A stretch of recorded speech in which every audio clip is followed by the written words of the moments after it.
Magandang hapon po sa lahat na makapanood itong aking video. Ako po'y nakapag-video dahil ako po ay nalulungkot sa mga nangyari ngayon sa mga kabataan. Bawat bukas ko sa Facebook ko, makikita ko mga bata nananaksak, sinaksak kapwa bata, pumapatay, pinapatay mga bata, kapwa bata.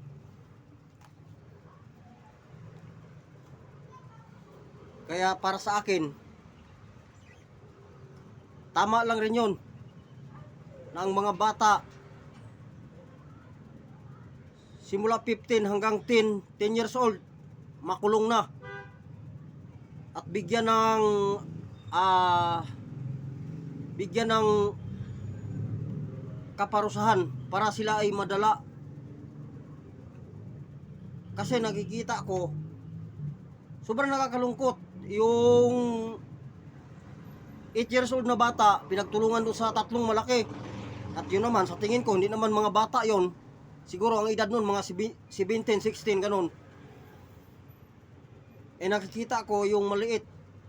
Pinagtulungan nila, tatlo pa sila. Ang maliit, walang kalaban-laban.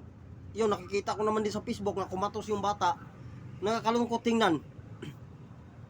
Sana naman, yung namumuno sa batas natin sa Pilipinas, sana pagtuunan nyo ng pansin ng mga ganon. Yung bata na pumatay, huwag nyo yung exempted kasi pumatay yun eh. Dapat bigyan nyo ng kaparusahan na dapat sila madala. At sa mga magulang naman, ito masasabi ko, habang hindi pa sumisibol at hindi pa tumutubo ang sungay sa inyong mga anak, disiplinahin nyo na.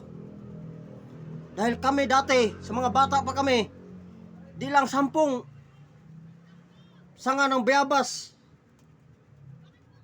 Ang haba ng sanga ng bayabas. Di lang 10 ganon ang naubos sa hita namin, sa binte, sa puwet. Dinidisiplina kami ng magulang namin. Kami, nung malaki na, siyempre, mga matanda na rin kami. Nagkaroon ng mga atraso na ganun, di naman maiwasan yung gulo, masakitan, ganun. Pero nung bata pa kami, isang tingin lang sa magulang namin, natatakot na kami. Ngayon, ang mga bata ngayon, titigan mo ng masama, mumurahin ka pa kung sila ang nagkakamali. Kaya maisip nila kung magawa sila ng mali, hindi sila pinaparusahan. Ngayon, anak mo,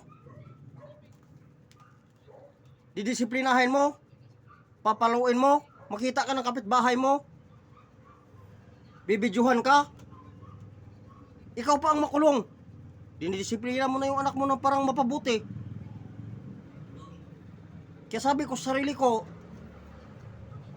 ang panahon natin, pasama ng pasama. Kasi sabihin ninyo, di exempted yan kasi walang kasalanan yung bata yan. Hindi mo masabing walang kasalanan, pumatay yan eh. Sige nga, kung sabihin ninyo yung pumatay ng bata, sabihin nyo exempted, sige nga, dalhin nyo na stuktok ng building, patalunin nyo. Kung tatalon yan, hindi tatalon yan, matatakot yan. Kaya may isip na yan. Kaya dapat ninyong bigyan ng pansin. Mayroong mga silter.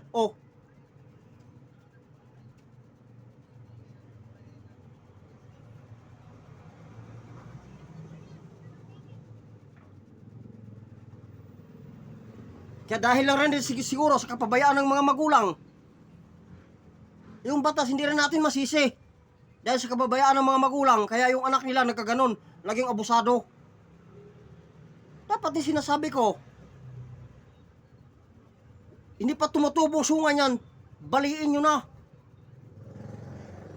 Ako, magulang din ako. Pero yung anak ko, ayaw ko rin saktan sa ibang tao. Dahil dinidisiplina ko yan. Pag mayroong mananakit sa anak ko, akong kalaban. Sa batas tayo mag-usap. kung anong kasalanan ng anak ko, eh, isumbong mo sa akin. Pero yung mga anak ko, mabait. Wala kang masabi. Dahil ayaw kong mapahiya ako dahil sa mga ginagawa nilang mali.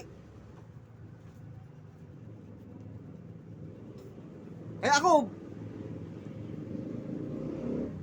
pag napanood ko yung video na yon sa bata na yung ginarote, sobrang sama ang loob ko.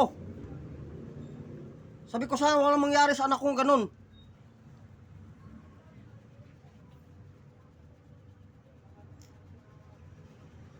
Maraming salamat. Ako hindi ko vlogger.